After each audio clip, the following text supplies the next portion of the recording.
Podľa učenia Bikoto je život oslobodením.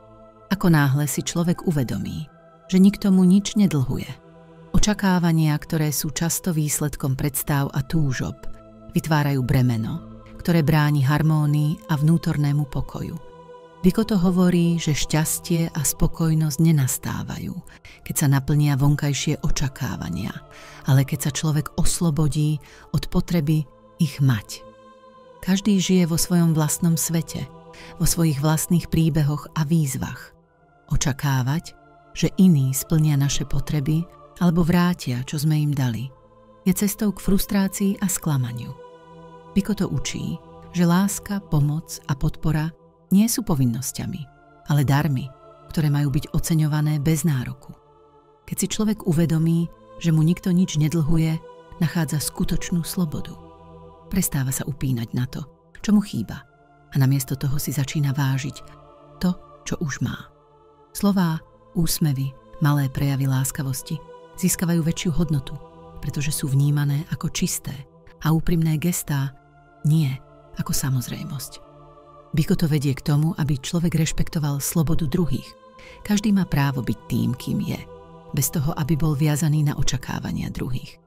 Láska a priateľstvo, ako ich vníma Bikoto, nie sú o kontrole alebo nárokoch, ale o vzájomnom rešpekte a voľbe. Sloboda, ktorú človek získa, keď prestane očakávať, je zároveň priestorom na objavenie vlastnej sily.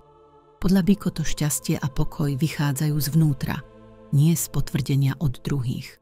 Ten, kto sa oslobodí od bremena očakávaní, dokáže žiť v ľahkosti a harmónii, bez pocitov krivdy a závislosti na vonkajších okolnostiach. Bikoto pripomína, že čím menej očakáva človek od sveta, tým viac priestoru dáva láske, porozumeniu a radosti. Keď sa oslobodí od potreby posudzovať druhých podľa toho, čo dostáva, začína vnímať krásu života vo všetkých jeho nepredvídateľných aspektoch. Tento pohľad neznamená rezignáciu, ale prijatie. Znamená to uvoľnenie reťazí musíš a aj chcem a otvorenie srdca pre čisté, úprimné prežívanie. Každý dar, ktorý prichádza bez očakávaní, má o to väčšiu hodnotu. Prestať očakávať znamená začať skutočne žiť. Žiť s vedomím, že nikto nič nedlhuje nikomu, a to vrátane seba.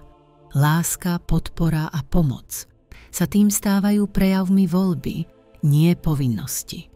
A práve v tejto voľbe je ukrytá skutočná sila a sloboda človeka.